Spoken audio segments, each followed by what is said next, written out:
Hi everyone, we're going to start week 10, topic 9, and I'm going to go through the commentary for you. It's all about strategic planning, and we'll just get started. Okay, so just before we get started, I have some helpful hints, hopefully, and what it is about. It's kind of why I brought this up is I just finished all the individual projects, and there's a couple of things that I'd like to cover off with you. So here's I just picked this off an article, and it sounds like it's it's everything that you know about. I just wanted to kind of reinforce. Okay, so here you go. One is work on your formats and visuals. I know that sometimes we have some pretty nice visuals that come in, but they overtake the organization. So if you're going to use visuals, just stay cognizant about organizing such that the reader or the marker can actually get to exactly what they're looking for. And sometimes it's not that obvious, all right, or it's not taken with enough emphasis. So I'd like you to kind of just be cognizant of that. And then the second one is provide value through your content. And what that's all about is that if you're going to make an assertion, well, then, you substantiate that assertion, back it up. And that's why you see in a lot of those questions, you'll have a question about the topic, and then the second question will be why. And that's only to give you to substantiate and to show that you have confidence in what you're saying, and you have some rigor behind it. You can back up those statements. The next one is verify your information. And not so much in this course, but in your courses where they're looking for APA standards or whatever, make sure that the information that you bring into the fold doesn't come from any kind of wiki information. It's a third-party reviewed type of information, or very reputable business magazines that you can draw very good information from. And again, number 4, keep it really simple, and simple the better. And we're all kind of inundated with data and information these days, and keep to the subject. You really get the information and synthesize it to the point where it's very articulate, it covers the bases, but yet it's done in a very economical number of words. And then avoid plagiarism, and that's becoming more and more of an issue in today's world, and especially with artificial intelligence coming. I know I ask you to use artificial intelligence like ChatGPT, but acknowledge that you're using it. In some cases in the papers I've seen, it was kind of questionable whether ChatGPT was used or not, but there was no indication that it was being used, and I'd really appreciate to see that. Polish your introduction and conclusions. It's really important to kind of give the audience in the introduction a good sense of what you're going to cover, and it's about the the speaking terms. Tell them what you're going to tell them, and then tell them what you told them in the conclusions kind of thing, and it kind of wraps it up and gives the reader a sense of what was important and how you challenged those areas of your paper. Again, choose appropriate titles, and I've been insisting that you use headings and subheadings and numbering or alphabetical numeration so that it makes it easy for me to help you to be able to give you the best marks possible, because in some cases I'm still getting papers or submissions that I'm not quite sure where something ended and where something started. And if I have to go back and forth to do that, it's a little bit taxing, and then your marks suffer because of it. So I'll guarantee you that if you give me good ordering and it's easy to go through your paper, I'll give you the best marks possible. And then get feedback from others, and then proofread. I know a lot of people rely on just spell check and grammar check, but there still does some pieces where you might lose the context in a sentence because it wasn't purely put together to give a sense of what you're really intended to say. So that's it for helpful hints. Hopefully, overall, the papers that I received were fairly well done, and I was really happy with that. And I'll leave that for you for your project and your individual portion of your project that's due on April the 12th. Okay, so let's start with the deliverables for week 10. And it's 9A, it's 2-part. One is that we're going to get you to do a PESTLE analysis, and the second one is a SWOT, but it's to do with Tim Hortons. And again, here's the order. I've shown you that the PESTLE really is, the information that you base the opportunities and threats part of the SWOT analysis that you're going to do, and then the McKinsey 7S framework that I've covered before is when you're looking at internally, you're doing an internal scan on the capabilities and the attributes of the organization, and that's where you can comment on strengths and weaknesses. And oh, by the way, like here's another one that I use all the time, and it's Michael Porter's 5 Forces, and it has a heavy impact on opportunities and threats because it really covers the industry that you're working in, but it also impacts the strengths and weaknesses. So it's not solely opportunities and threats, and here we'll get into the details of it. So you can see that the sample that I gave you, it's all generalities around, what's a political aspect of the PESTLE analysis. So when you're doing Tim Hortons, I want you to really think of it as you're the CEO of Tim Hortons, and you want to see information that that's in the form where the employees can do something about it in terms of creating an action plan. So stay out of the generalities. So in a government policy, well, what is it, that specific government policy that's impacting Tim Hortons that will cause the organization to make a change in terms of recognizing an opportunity or a threat or something to do with strengths and weaknesses. So that's where I'm coming from. Get down to what's specific. And I'm asking you for maybe 2, at maximum 3 elements of the political analysis and 2 or 3 elements of the economical, social, technological, environmental and legal. So, not too much to be able to deliver on that. And then when you get into the SWOT analysis itself, you can see now here's another template with general aspects of strengths of an organization, important core competencies. Well, what key important core competencies of Tim Hortons, is referred to, in the PESTLE analysis. So it may be, maybe menu preparers, or it may be, the actual customer service interface. So get specific on what that is, and the more specific you can be, then the better off that your organization will be able to understand what the problem or opportunity is, and be able to translate that into an effective, goal and strategy and objective and action plan to be able to get to the outcomes of the overall strategic plan. So that's really where we're coming from. So, be mindful of the notes that I've put on these pieces. And again, here's sort of an overview. The McKinsey 7S model really reflects on the strengths and weaknesses, the internal part of the organization, and the PESTLE analysis really looks at the external part of the organization of opportunities and threats. And then the Porter's 5 Forces model, although it impacts the external part, more directly, but it does have some influence on how you're going to analyze the strengths and weaknesses of the organization. Okay, so I'll leave it at that. Then the second participation topic or participation activity is a group team exercise on creating a balanced scorecard for Tim Hortons. And then once the balanced scorecard is created, to take those parameters and translate, that into how you put together a balanced scorecard strategy map for the organization. So again, you don't have to take too many parameters, but you need to cover all 4 of the areas of finance, internal business processes, customer, and learning and growth. And we know that learning and growth has another a caption around that, that's equivalent. It really, learning and growth intonates on the organization's capacity.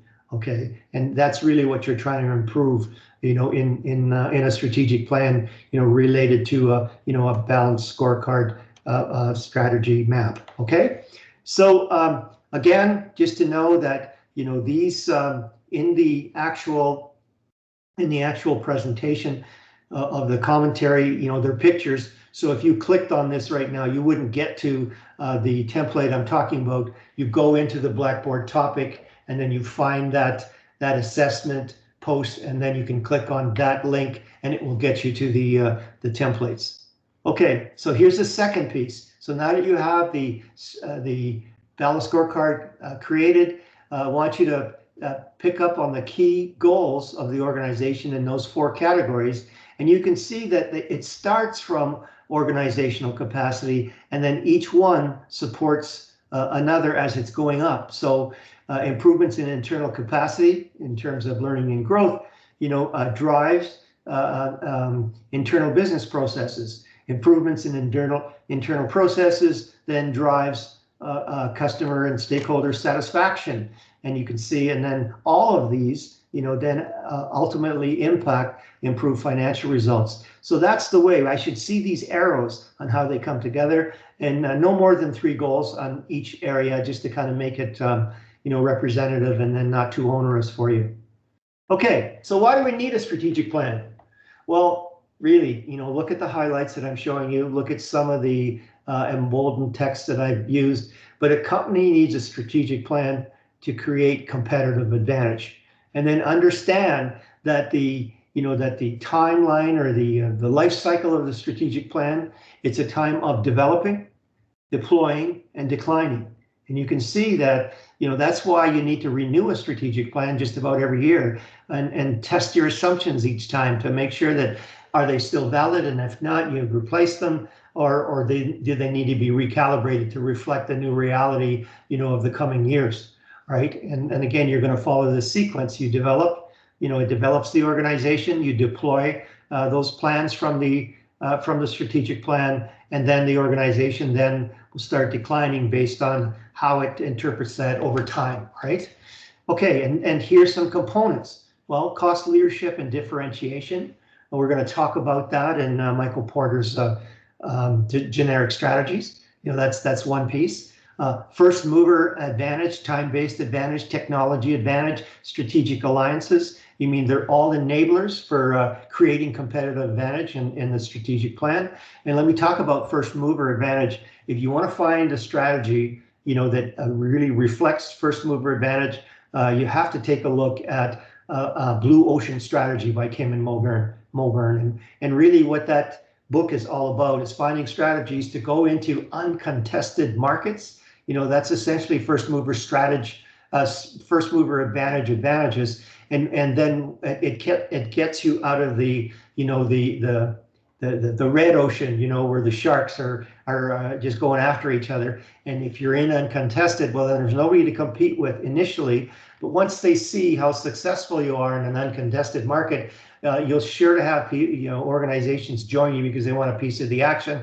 And that's where you have to continually, recognizing, in uncontested markets, you're going to develop, deploy, and you're going to see some decline. And then you have to get into maybe a retrenchment strategy to be able to sustain your competitive advantage, in that area. So that's what to consider. And then take a look at this piece. And again, we're all in some highlighting here. All managers plan in some way. That's in keeping with the 4 functions of management. You can see planning is all at the top, but it's the level of planning that you look at. So at the top level, you're looking at the C level, the CFOs, CEOs, COOs, CIOs, and the board, they're planning at the strategic level. And what are the implications? Well, it's long-term planning. So you're looking at a 5 to 10 year horizon for a strategic plan. It looks at the entire organization. It's a high degree of uncertainty because it's way out into the future. And then that, if I could use the term cascades, once those high level goals are defined, the strategic plan then looks at the next level, where the middle level, and that's where the medium term, so the 3 to 5 year medium term, and that's where management uses leverages those assets to be able to accommodate the strategic outcomes of the overall strategic plan. And then they take it down another notch, and it's at the operational level, and this is mainly what we call functional level. So you'll see that that marketing will have a plan that links to the the strategic plan requirements. It all cascades down into marketing, into HR, into finance, and all those other functional areas. And normally the duration or the cycle around that is 12 months. It's totally connected to the budget. It's very detailed, and that's where the rubber hits the road, where everything gets executed on, and then that's where it goes. All right. So again, just a repetition. The top level managers they're at the strategic level of plans, the middle managers, well, tactical, and the business level. So you might even see divisions in this particular level of management, where a division of like Procter and Gamble would have a specific divisional plan that connects to the overall corporate strategic plan of Procter and Gamble proper, and what the board wants to see. And then getting into the low level, like I said, the low level managers. Again, we're all managers here. We're all planning and doing operational plans. So what this story is all about is that plans differ in breadth, in scope, right? In time frame, in terms of duration, and then specificity. So as we come down, this triangle that I showed you earlier, we're really getting into the short-term time frames, the specifics, the multi-uses, all those kind of things. But here's a slide that I want to introduce you to, and strategic planning is all about interdependencies. It's all connected, and to understand that even better, system thinking is really important to have as a skill in your organization, to be able to look at the whole organization and how it's all interconnected, and how it's interconnected to the outside industry and the customer and all the stakeholders as well. Interdependencies are a big part of strategic planning, so you never ever kind of not pay attention to some of the key ones, that would really impact the organization overall. And again, so here the slide deck in the topic 9 talks about the system approach to management. So you're looking at inputs, you're looking at those processes, you're looking at what are they outputting, how do you feedback, what's the internal and the external forces that are driving the organization to come up with goals and strategies that are really meaningful to that particular organization. And it's all focusing on the nature of the relationships, the interdependencies between various parts of the system, of the overall organization system. And again, so don't forget these terms: develop, deploy, decline. And really that's around the life cycle of the strategic plan. And that really combines with, if you take a look at the product life cycle, it's no different. It does have a development, a deploy, and a decline. So I can think of an example like DuPont Chemicals, where they basically create building chemicals for, say, plastics or whatever. So they used to be, anyways, key leaders in developing new organic liquids and all those things. And guess what? In their deployment, initial deployment stage, they introduced their strategy was premium pricing, because they were the only company that would produce that at that point in time. And then as their industry competitors see the benefits of going into that area of the industry, they start following. You get into a red ocean strategy, and what happens then? There's a decline in DuPont's market take rate kind of thing. So what do? They start dropping the price until that particular newbie of innovation in a liquid that they create now becomes a commodity and is sold at commodity prices. So we're all following this, from the strategic plan all the way down to the life cycle of the organization, and then the product life cycle of the products and services that an organization produces. I just wanted to show you this. I mean, this is another mental model, and there's a few slides in the back end of this presentation I'm not going to cover on systems thinking, and mental models are sort of a hidden part of the system approach. And so here's a mental model for strategic planning, or business planning for that matter. And really what it is, it's pretty simple. It's, where are you now? Where do you want to be? And how do you want to get there? And what I think I make evident in this piece, and it's never really covered, in textbooks or whatever, there's really two types of strategic goals. And I define that as lights on and stretch goals. So let me kind of give you an example. So a stretch goal may be, maybe Hewlett-Packard wants to get into a new type of device that will complement a laptop that they're building. All right, and that's a stretch goal for them. But they're not going to throw out anything that supports the investment in that stretch goal, like, their laptops are a big part of their business. So that's a lights on strategic goal. So that still has to thrive because it's funding not only financials, but resources, to the stretch goals. So they're all kind of intertwined, and then understanding the interrelationships of them, will make sure that you align for the best, and you manage scarce resources to be able to produce as much a competitive advantage for the organization as you possibly can. The other two pieces come out of the Coveys. So I think you've heard of Stephen Covey, and Stephen Covey wrote the famous book, the 7 Habits of Highly Successful People. And Stephen Covey kind of regenerated this 2x2 matrix on how to set your priorities. And I think he kind of stole this from one of the old presidents, Roosevelt or something like that. But in any case, there it is. But his son was smart enough to create a joint venture between the Coveys and the Franklin consultants, and they call it the Franklin Covey Institute. And really, these people do research around planning, and they've come up with some really innovative pieces. And they come up with the 4DX program, where they show you how to really focus on creating effective goals. And what their concept is, especially around the number of goals that you, it's the 4DX, sorry, and it's around the number of goals that you do. So if you have many goals, like say 11 to 20 goals in your plan, chances are you're not going to get to excellence on any of them. Now, if you have maybe less than that, 4 to 10, chances are you're going to get to excellence maybe on 1 or 2 goals. But if you really are deliberate and narrow down the number of your most important goals, your wildly important goals is what they define as 2 to 3, well, then you're going to reach excellence in those 2 to 3 goals. And that's what the piece that I really want to bring your attention to.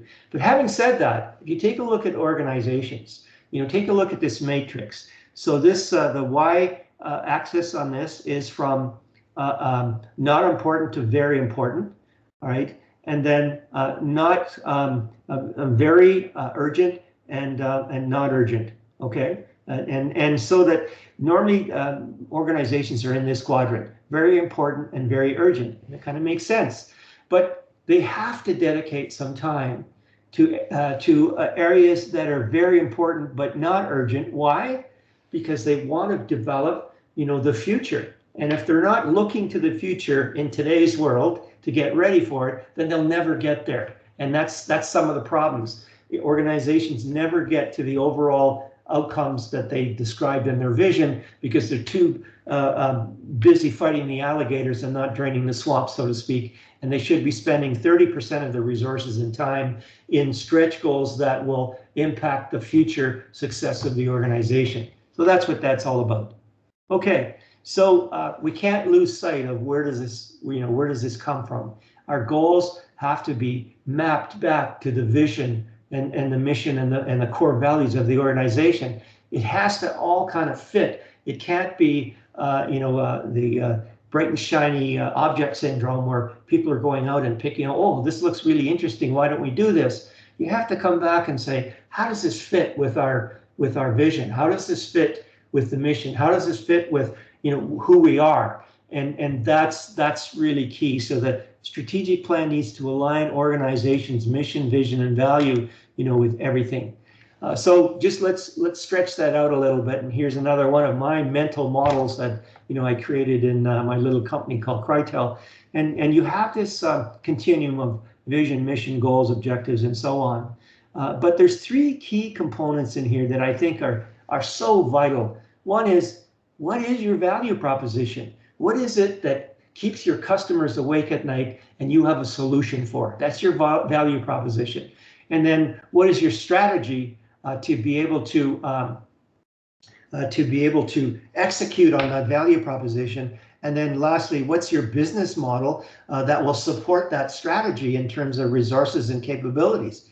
And what I find in all the work that I've done consulting is that very few, especially one owner small companies, the owner doesn't really have hasn't articulated, the business model to be able to show their employees, how this company really runs or how this organization really runs. So the whole idea is, if your strategy is right and your business, and your business model it builds competitive advantage, then it's all about executing on the value proposition. But let me kind of give you another leg up on the strategy. If you look at your value proposition, there's two consultants called Michael Tracy and Fred Wiersema, and they talked about the value disciplines. And what they're saying is there's mainly three value disciplines. One is operational excellence, the other is product leadership, and the other one is customer intimacy. So operational excellence, that would probably be McDonald's, the way that they process, fast foods and getting out. Product leadership, that might be Hewlett-Packard and how they've been recognized for some of their electronic products. And then customer intimacy might be, like Macy's in the US, in terms of they really understand, how to wow that customer when they come into the retail store.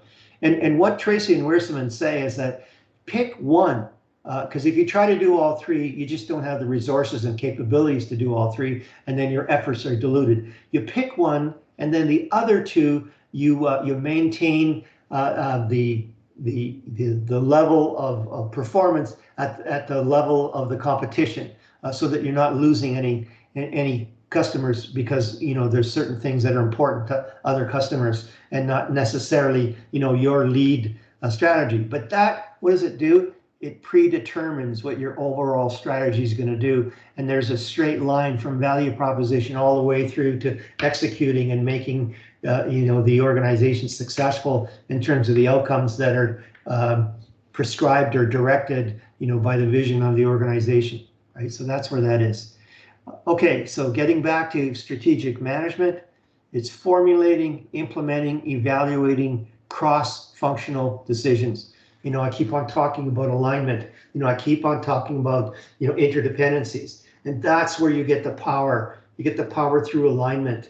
And I've worked in organizations where different departments had conflicting goals. Why? Because no one at the top was kind of seeing if it all come together in terms of aligning with the vision and the mission and the overall corporate, high-level strategy goals. Goals and strategies, so to speak. So that's really key in understanding that. Okay, and then just an advertisement. If you want to see one of the best-in-class types of strategic planning platforms, that would fit into an ERP of an organization, it's Cascade Strategy. I've worked with these people. I've worked with the product, and it's a real-time view of what's going on. According to who's doing what in the strategic plan, and it just lends itself to be able to improve on that going forward. And so here's where I talk about strategic plans is just as much about what you're not going to do than what you are going to do. All right, because it's all about managing scarce resources, and it's deliberate, and it lends itself back to deriving from what's the actual strategic intent of the organization, and how does that translate into the vision, and then that vision into the success outcomes that vision encompasses. So that's really key, and this software really kind of gives you an idea of what's going on there, and not only that, when it comes to a strategic plan, I would rather have a maybe 50% piece of work with a learning organization that knows how to determine what's going on in the environment as they're executing on the strategy and improving it, which Henry Mintzberg calls emerging strategy, than having a perfect plan with a lot less of a learning organization that don't know how to interpret if that strategy from the strategic plan stays relevant, and how to recalibrate it. So those are all the things that you need to consider, and that's why having a strategic planning platform on a software basis keeps everybody tied in and involved and understanding, what are the key issues at the time, and how does the organization have to move forward. Okay, so here's another model to kind of help you, and here's where I kind of determined, on this kind of model, found this on the internet, but I found it really important. It really looks at the competitive methods. So it not only ties in, the PESTLE, in the McKinsey 7S framework, but it ties in Michael Porter's 5 forces. And you can see that, that's where you see the 5 forces model has an impact on both, internal and external. So internal in terms of strengths and weaknesses, and external in terms of opportunities and threats.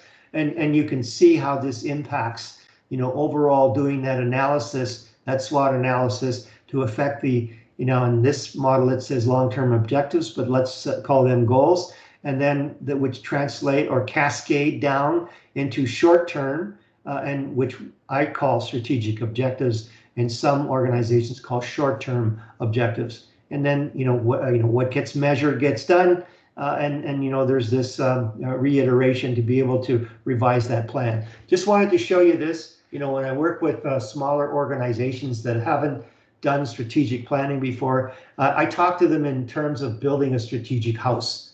And how does the house start? Well, it starts with the foundation, and the foundation is really the core values.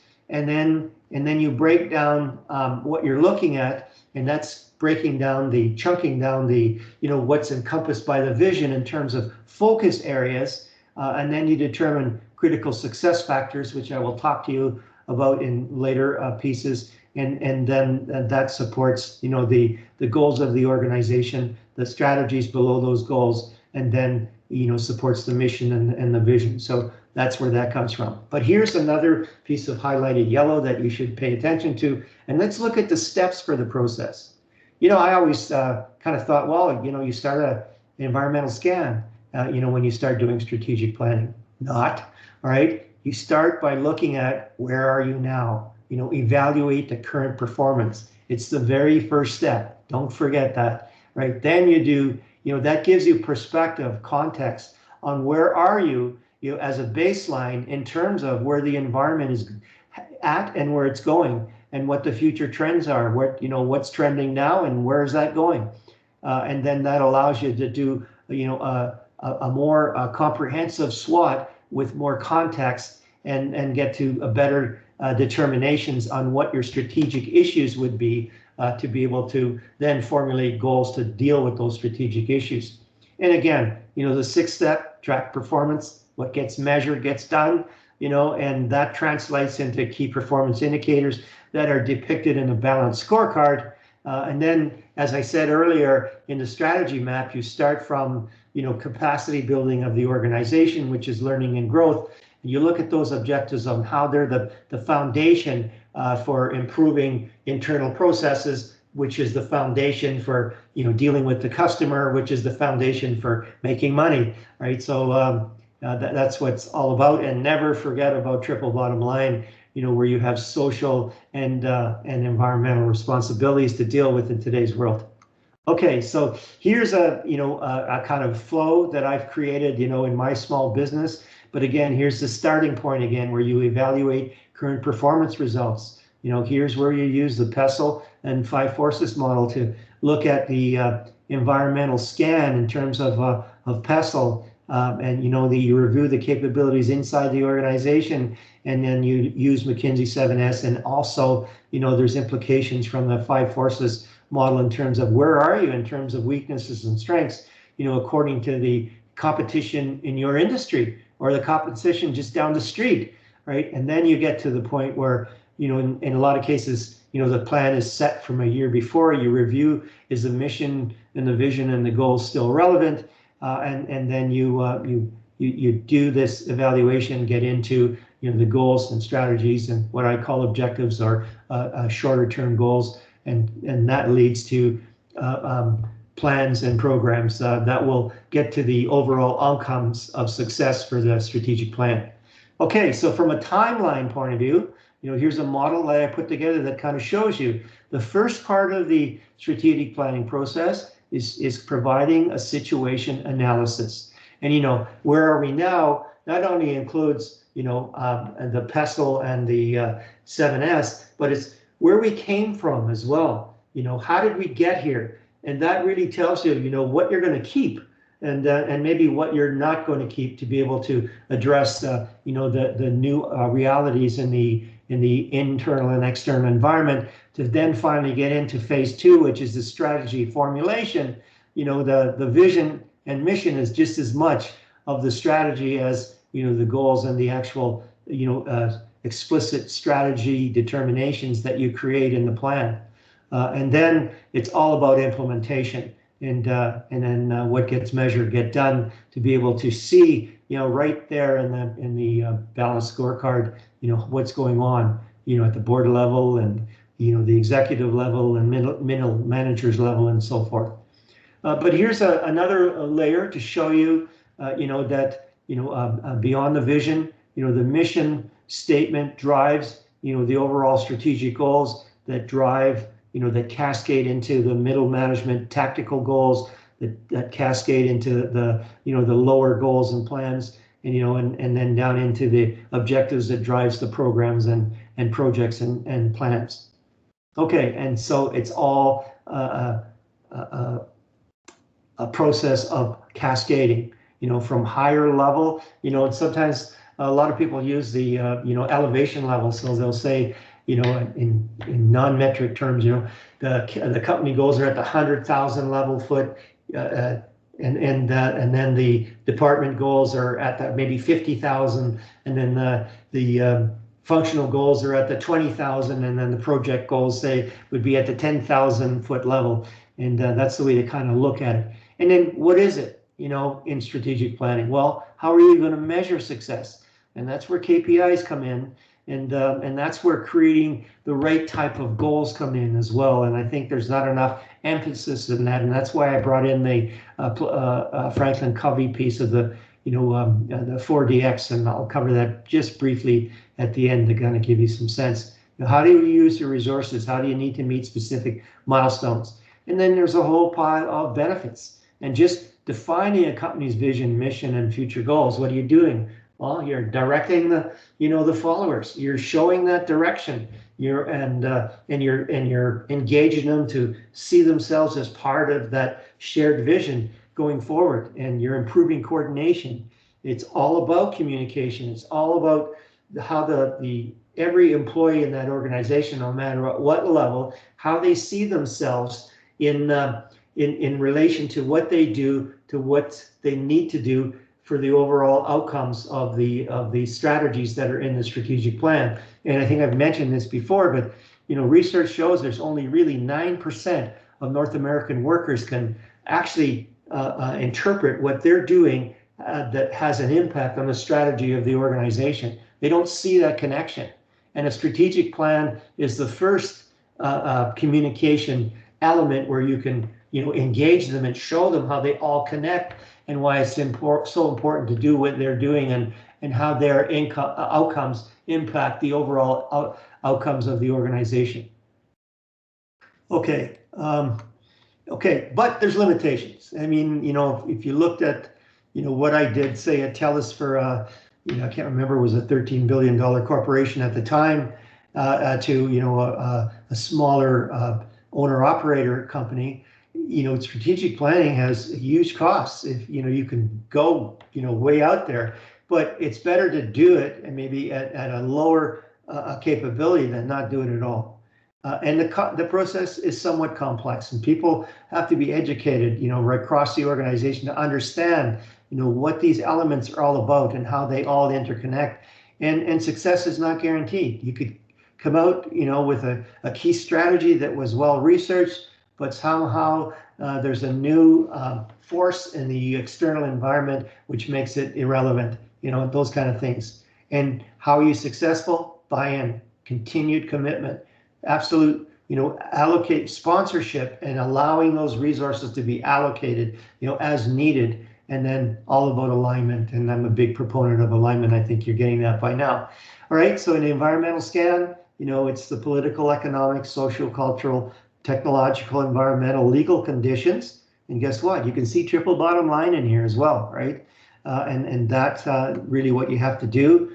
I've shown you this already, and again, this is just a example. You can see these are all generalities, And what you need to do is make that come alive for the organization that you're doing it for, so they can actually gain insights as to what is that gap between, where we are now and where we want to be, and understand then how to put something together that, that's very specific to deal with those aspects, the intimacies of what those issues are.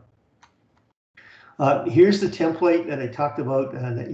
Now when you use this, you can really simplify this. You don't have to reflect everything that's in here. This is basically, on this last column is just a suggestion list to help you come up with a particular trend or whatever. But this is the important part. What's the impact? Is it high or low? Because if it's high, then it's going to have a high priority in the organization, and because of scarce resources, a higher issue will get dealt with. A lower potential impact issue possibly won't even come onto the plan, in the next year or two. And then the time frame, is it going to happen in 6 months, or is it going to happen in 3 years? Well, if it's going to happen in 3 years, it's not going to be, on the radar for the first year of activation. So just, give some slight details around, what this is. Just talking about the McKinsey 7S model template. Well, really, let me just give you an example. So style. So what it does is that you look at your organization. You look at, where you are, where you are now. How are you performing, and then what's coming on in the environment, and then based on what you glean from, what you could expect in the future, and what, where there's a gap right now with where you'd like to be, well, then maybe you need to change the style of your organization. Maybe it's time to do that. And so that will give you an idea. Okay, so we have a style gap now. Let's put something in the strategic plan from a strengths and weaknesses point of view to be able to address that, that weakness, or create more capability through style to be able to achieve, one of the elements of our competitive advantage that will translate into, a positive outcome of higher sales or higher success in a particular area. So that's how the McKinsey 7S works. The Porter's Five Forces is really important as a tool, and here's the elements. So competitive rivalry tells you, if you get into sometimes you have to, it's a race to the bottom. If you're trying to lower your price to stay competitive to the point where you're not making profit anymore, you need to understand where do you draw the line. And that's why this blue ocean strategy that I talked to you about talks about how you get into uncontested markets, or at least migrate to some areas so that you can stay viable in your industry. Threat of new entrants. I'll just give you a quick example, so that you might have Starbucks that says, hey, you know what? We're losing a fair amount of our business from Tim Hortons, even though we're kind of a high scale kind of coffee shop, boutique coffee shop. So let's create a new division with a different price point. And now you've got all that capability of Starbucks into a new price point type organization, that could really come up against Tim Hortons and take away a lot of their market share. So that would be a threat of a new entrant. Let me just cover one more, like bargaining power of a customer. Okay, so I'm a rake manufacturer. I manufacture the best rake in the country. I'm a small business, but I'm very efficient and very effective. I go to Home Depot, Canada, and I say, I want to sell rakes to you. I want you to sell our rakes, in your stores. And Home Depot will say, okay, all right, so we can do that. But here's the deal: you have to sign an agreement with us, and you have to supply us at least 10,000 rakes a year, and because of our point of sale system is so accurate, as we sell each rake, that's when we'll pay you, what we owe you for your rake. We're not going to pay you up front. Do you really want this business? So that's what you have to do. And oh, by the way, if we don't sell any of your rakes, you agree to take all your inventory back. Do you see how powerful some customers can be and how that can affect, your strategy? So that's why Porter's Five Forces is really a superb framework to be able to characterize, what kind of business are you getting in and what can you expect? Okay, I put a little yellow key here, which should mean that you should really kind of focus in on learn more about the threat of new entrants, and all these kind of aspects about that. Not going to talk about that. This is just to show you that I've got a form for everything, from my, my other background, and so that you can really get into. But the story of this form, really, again, you're looking at the rivalry, of the five forces, and then you put that in terms of, okay, so what's that rivalry look like now, and what's it going to look like in the future? And all of a sudden, now you've added a new dimension of the impact of that particular force attribute, and so that it gets you into finer critical thinking. And I can't say enough about critical thinking, because all of you in your business cohort, you're going to leave this program and you're into the new age of robotics and artificial intelligence. And a lot of your, the type of traditional jobs of white collar workers are going to be replaced, but it's going to be hard to replace, critical thinking, functions in a job, or strategic thinking in functions of a job. And that's why I'm making the case, that critical thinking and what the things you could learn from strategic planning are really going to help you in your future. And then again, on the same vein of critical thinking, let's look at the SWOT process, not as just, okay, SWOT, let's just put some details down there and, by luck, come up with a determination. Here's really a process of pairing, matching a strength to an opportunity. What does that mean? And then ask some questions about it, create some alternatives of, what you could do in terms of, an action to be able to deal with either, an opportunity out there, and then, couple a strength and a threat, and how you're going to use your strengths to deal with particular threats. And so you're matching, when you match strengths to opportunities, you're converting threats or weaknesses into strengths and opportunities. So look at this, at the end of the day, what you create are strategic issues, and a strategic issue can be a problem or an opportunity that you want to deal with. And that's key. So again, the key around doing, the SWOT analysis is understand, what does this generality translate into? So underserved markets for specific products. Well, what does that mean to Tim Hortons? Well, it might mean that, maybe there's a whole, retirement segment that, if Tim Horton built a lounge, like a seniors lounge specifically for seniors, they could probably sell a lot more coffee and get more seniors in the door. That's an opportunity. Not so much of a very rigorous example, but I'm trying to make the point. So when you see emerging competitors, well, what does that mean in terms of a threat, to a specific organization? So you need to know what the examples are that you could use, and that's what's key, in answering maybe a couple of questions on the test here. Okay, so the SWOT, we kind of covered this slide off, so pay attention to what it's all about. Here again is some generalities around what that is. How does that turn into specific examples and specific outcomes, for your plan? And, I've talked about sort of the flow. You need the pestle, and I call it pestle, and I think the course calls it pestle. You see it both ways in the organization, in the internet. I pulled this right off the internet, but this is going to affect mainly your opportunities and threats. That's why you do it. And the McKenzie 7S is going to affect mainly your strengths and weaknesses. Porter's Five Forces impacts a lot of the opportunities and threats, but also impacts, strengths and weaknesses as well. So keep that in mind. Okay, here's another form, and this is basically just a laundry list of possibilities where I've given this to clients, and then they'll pick out what's directly relevant to their operation, business, their industry, and then define that as a strength, and and then define these as weaknesses as they go along. Define this laundry list as opportunities, and define this laundry list as threats. And then this is how it all works in the process, is that at the end of the day, once you do the SWOT analysis, you create this strategic issue that I talked about, which defines the problem or the opportunity.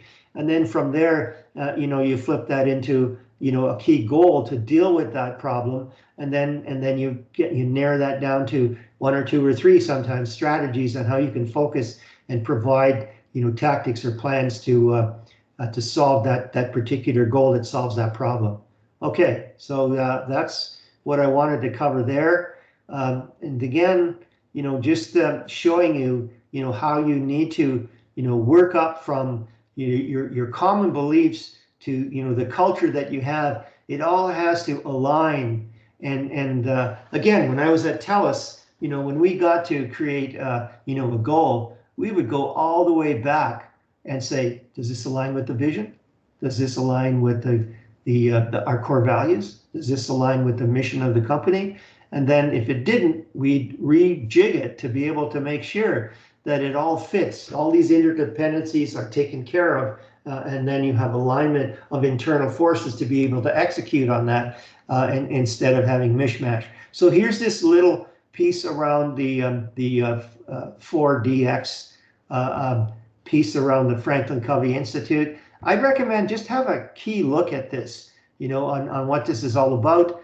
But it talks about, focus on the wildly important goals. Like I talked to you about reaching excellence on goals, on having fewer goals. This one, act on lead measures and effective steps. And again, we deal with lead and lag measures in our, in our businesses. And lag measures are, say, like, what were the monthly revenues over the last year? And that's really, that's a historical measure. And you're depending on the trends of those measurements to tell you something about the future. And in our day and world, with the volatility, they're not exactly, a good thing, to go by. And we talk about that as, managing in the rear view mirror or with the rear view mirror. And then on lead measures, it's measures that really give you a glimpse of what that future could be. So let's just take, the sales funnel. And let's say you have leads that translates into, potential customers, that translates into, visits for sales. So you might have leads at, 1,000 leads coming in that translates maybe into, 100 possible customers. So that's a 10 to 1 hit rate, all right, or 1 out of 10 hit rate. And then you go from 100 customers to 2 sales. Well, that's a 2% hit rate. So if you're measuring that, you'd measure how many leads you're taking in, because now you got time to say, hey, if I increase the number of leads, I'll increase my number of sales, instead of looking at the sales report at the end of the month saying, oh, we got to increase sales. We're already getting accurate information on leads that are coming in every month that will determine the future, and that's a lead, that's a lead measure. And then keep a compelling scorecard, and that means communicate. What gets measured gets done, and make sure that people are intimate with what performance measures that affect those people, where the employees could impact the organization accordingly. So you'll go into a lot of organizations where you'll see some key results in lunchrooms, inside the manufacturing area, inside meeting rooms. And that's, so it, and compelling mean, that's what really makes a difference and keeps people aware of that. And then the cadence of accountability is this rhythm of reporting and doing something about the gap between what was measured and what the target was, and that on a rhythm, on a regular basis, so that the organization is attuned to to fixing the problem on a regular way and on a regular basis. This particular illustration shows you on how you kind of you chunk things down, you break it down. So the focus area is a chunking of the vision. So part of the focus area might be we want the best of staff. So that would be an HR related focus area that would have an HR related goal, which would break down into key objectives. And then the more that you could chunk down, the more success rate that you could have in these smaller chunks to be able to bring this together to get the results. Not going to talk about this one, but I'm going to talk about the Boston Consulting Matrix. And this is another way to kind of recognize, how to look at strategy. And, so if you want to gain market share and need to invest in a competitive product mix, that's what you'd look at. So it's a 2x2 matrix, and it's made up of what they call question marks, stars, dogs, and cows. So let me get into that. This is the key part here, is that understand that, this part is a lower market growth rate and this part is a higher market growth rate. So stars are growing at a faster rate than cows, all right? And then this is at a high relative market share to a low market share. That means that cows, have larger market share than what a dog would, all right? So let's look at this now. So if you look at a cash cow, and I'll tell you why it's called a cash cow, is because this is, it's not growing, but hey, it's got a lot of market share. And so that means it's most profitable, it's high cash returns, it's high market shares, and a large number of customers. So this is going to stay around in your business. So let's look at Apple, their iPhone, that's a cash cow. But is it growing very fast? Well, no, because it's saturated the market, the global market. It's probably at 80%, saturation rate. So it doesn't have that much more to go to. All right. So, will they drop that product? No, because look at what it does. It's bringing in the bucks. So if you look at it from a cow point of view, they're milking it, and they'll milk it until, some disruptive technology replaces the smartphone. Okay, so but until then, they're going to milk that piece. But they may be looking at this, their super with the what do they call that, reality machine, that you put on or whatever it's called. Well, people are buying, it's a new product. They're jumping onto this, and it has a high market share right now because it's taking on. Well, they're going to pour investment into this star. There's no doubt about it. But let's look at the question mark. Well, it's got a high growth rate but low market share. So you're wondering, well, we're not going to throw it out, but we're going to look at this to know whether we're going to invest more or not in that. And the dog, where you have, a low market share and a low growth, well, we're going to get rid of it. We're either going to liquidate it or we're going to divest it. We'll sell that product to somebody else and maybe they can do something. So just understand where, these four areas are and know what that's all about, and focus in on, what cash cows are all about. You got more information here and where that goes. I've talked about strategy a lot. I'm not going to kind of cover on this this piece. It's just a little more. But what you should know, though, is that, in terms of the scheme of things in strategic planning, as we're going down, this pyramid, you can see that strategies get to be more specific than goals. Goals are more specific than the overall vision, right? The vision is more specific, than the mission of the organization. So that's what to know, and you can see this cascading effect where you'll have the key corporate goals that translate into, an organizational strategy that then gets cascaded into functional strategies in terms of these particular functions, and then each functional area will create tactics of strategy that totally align all the way back up, to the vision and mission. Okay, so choosing a strategy, it'll help to lower and manage supplier power, all those things. So you can see here where the five forces come in. That five, this is really talking about Michael Porter right here. And again, it's all about creating competitive advantage. So not going to talk too much about that, but let's see how this breaks down. I'm just going to have a little drink here. This comes down to, there's three levels of strategy. Sure, there's the corporate strategy, and that talks about, growth. It talks about stability and retrenchment. So this kind of, that's the highest level strategy. This is like, are we going to be a global organization? Are we going to, maybe do business in 2 continents? Are we going to, be the overall business leader in the industry in Canada? Those kind of things. And then it gets down into the business strategy. So, okay, so inside of our industry, are we going to be a cost leader? Are we going to be really differentiated in the type of products and services that we provide? Or are we just going to stick to a particular focus of a segment going through? And then, okay, so based on how we've cascaded, we said, yeah, all right, so we're just going to be in 1 continent. We're going to be in Canada in the ABC industry. Okay, so here's how marketing is going to support that. Here's how HR is going to support that. Here's how production is going to support that in terms of functional strategy. So let's just look at the corporate strategy. Now we're going this way, okay?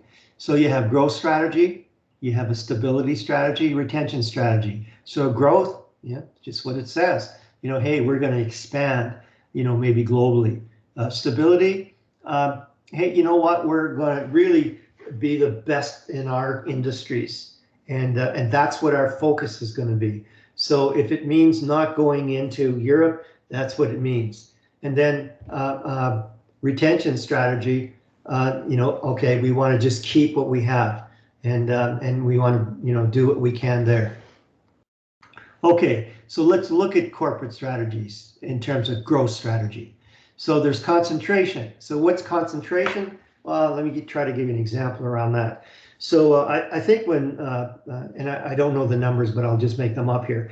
When Steve Jobs came back to Apple, it was fumbling around. It just, they needed to bring him back. He said, okay, you know what? We're going to focus. We're only going to have 10 products. That's it. And we're going to be the best in those 10 products. And that's a concentration. Okay, that's a concentration. And then backwards vertical integration. Let's talk about Tim Hortons. So Tim Hortons are having supply chain problems with getting coffee. Okay, they're saying, you know what? Let's just buy our own coffee plantation in Brazil. All right, that's backward integration. So they've gone back into their supply, and they've actually taken ownership model to be able to lock in pricing and availability and supply. Okay, forward integration.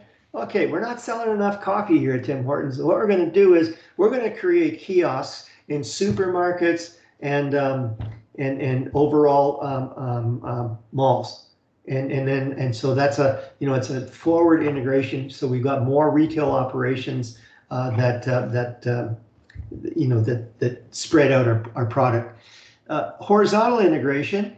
Okay, well, you know what? We want to get bigger. And I don't know if you've ever heard of Second Cup. They're a coffee producer.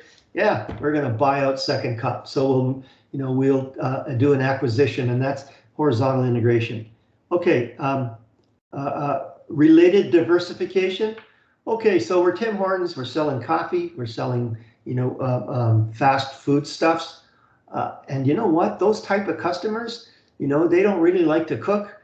Well, let's get into frozen foods. Right, so it's a related diversification because it's still food. Okay, so it's a related industry. It's a strategic fit, so because we got the same kind of channels from distribution, we got the same kind of customers for distribution, so that makes a lot of sense.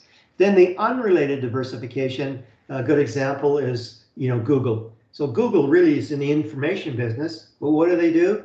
They buy a video company, YouTube, right? And it's unrelated, but it's got significant strategic advantages, right? So those are the different types of corporate strategies that you could take a look at. So you should understand the different types, and here's a piece that puts that together. Now let's look at retrenchment strategies, okay? Because when we said, all right, this should be retention or retrenchment. Yeah, that's a spelling off. This is retrenchment strategy. Okay, so let's look at that. So how do we retrench? Well, we just, hey, you know what? This part of the business isn't working. let's just sell all the machines. We'll shut down the building, tear them down, and sell all of our inventory and just get out of it. That's liquidation. The next one is, oh, hang on, this this newly division that we developed at Tim Hortons for creating frozen foods. It's not really working for us. Let's sell the whole division to a frozen food company. That's a divestment. Okay, turnaround is one of the most difficult ones to do. The company is either facing bankruptcy or absolute supply problems where they can't supply. Take a look at what was it called now? Can't remember. Okay, so what you do then, you say, okay, how can we rebuild this company? And it's a complete turnaround. It's expensive. It means you've got to dig deep. You might have to change the workforce, all those kind of things. So here's where I try to give you a little more information.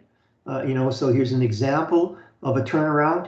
For Apple when Steve Jobs came back. Here's a little more information around what a turnaround is. Oh, by the way, it's all highlighted in yellow, so it must be important. And now we're just going to talk about generic strategies because we brought them up quite a bit. And so here's this framework that Michael Porter developed, out of Harvard. And again, it breaks down into mainly two areas. The total market, where you take a look at cost leadership and differentiation. And then sometimes you can segment and you go into a finer market where you have a cost focus and differentiation. And I think I gave that example of no, I'll just leave it there. All right. So where do you think no frills is? Where does it fit on this matrix? Okay. Okay. So I'm going to give you the answer, and really, it's a cost leadership, right? No frills is really the lower price point division of the Loblaw organization. Loblaws are they're more of a premium priced operation, and no frills is a price point, and they're into cost leadership. So that's where they fall in. And oh, by the way, it's the total market. Now, if they just decided that pickles are a key product, and they decided that they want to produce the cheapest pickles in the market, then they would be into a cost focus niche market, right? But let's just say that either there's a on the growing side, there's something that the climate output, they can't grow pickles anymore. Well, they're done, right? And it's such a small item, the whole business craters. So that's what you have to worry about in terms of a small market. It's just too narrow, and it introduces a risk, right? So really kind of focus in on the highlights of this page, and that's right out of your slide deck inside of topic 9. Okay, so talked quite a bit about this piece, so I don't need to really cover that again. So what I'm going to talk about here is goal setting versus management by objectives. And management by objectives has been around a long time, and I think it's back in the 70s or whatever, because I know that when I came up through the ranks, we talked about that, and ever since then we never did. But it's I think because it's sort of inculcated now or integrated into the overall ways of doing goals and objectives throughout organizations today. But the whole key aspect of it, and what's retained, is that it's jointly set by employees with their managers. Okay, so that's the key piece of management by objectives. So top management, does the strategic plan, and they create, now we call them goals. Okay, goals from the organization, and then they're in different disciplines. So there may be a president of a production division, and then the president of production business, the production division, would sit down with all their direct reports and then they would help the division managers set up their goals. All right, and then these division managers now would sit down with their direct reports and help the department managers set up their objectives, and so on and so forth. So what it is, it's jointly set. Each level helps the other, excuse me, and that's where you get the complete alignment all the way through. That should really kind of align all the way through the organization to really map with the overall vision, mission, and goals of the organization. And that's the essence of that particular framework. Okay, so that's the key part of that. I just want to put another plug into this book. I really think, at minimum, find the the summary on the internet. You can get it for free. But really understanding, the layman's explanation of how to do transformations. Why? Because strategic planning is a transformation, and it'll really give you some really good ideas around how you can, manage a strategic plan. And I guess most failures of overall organizations, it's in the execution. They're pretty good at conceptualizing, understanding what the environment is like and where it's going, conceptualizing, the actual strategies, but it's down in the shaping the path and then actually motivating the elephant to be able to get to, the essence of being successful in determining the outcomes, through hard work, dedication, and discipline. And that's where all this alignment comes in. That transformation will create the alignment of all these, these attributes of clarity, focus, impact, and results. And that's what I'm going to leave you with. All right, so you're up with doing test number 2.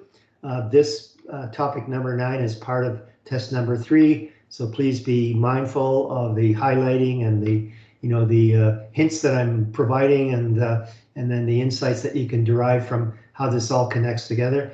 And again, you go from the commentary presentation to the overall slide deck that's in the Blackboard topic, understanding that. Then you can get further information and detailed information out of the videos that Professor Powers has prepared.